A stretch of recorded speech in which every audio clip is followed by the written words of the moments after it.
Community is such an important aspect of Islam. The first thing that Prophet Muhammad did when he came to Medina was to found a community, to found a mosque where people could meet.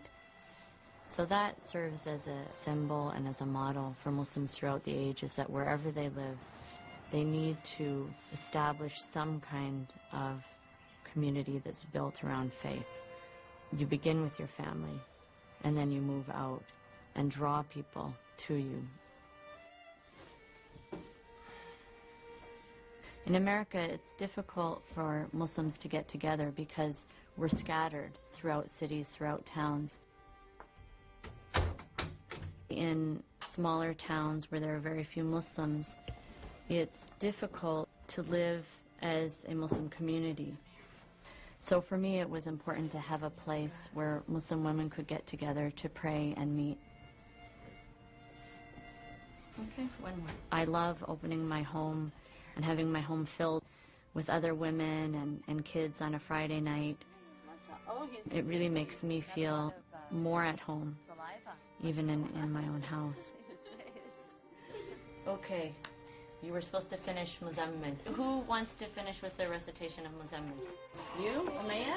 MashaAllah. Good. Who else? We always begin our prayer group with reading the Quran because that's the fundamental foundation of Islam.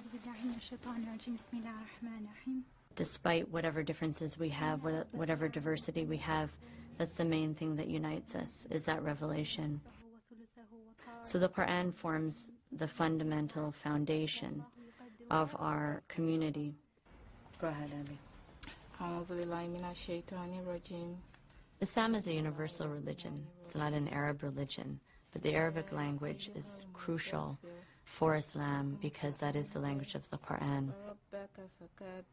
Every Muslim tries to learn Arabic, at least to recite the Quran. Among the women who come to my house, we have women from Nigeria, Sri Lanka, Indonesia, American women, a few Arabs, but most of the women don't speak Arabic. It's not their mother tongue. But they strive so hard because that gets you close to that revelation, closer to God.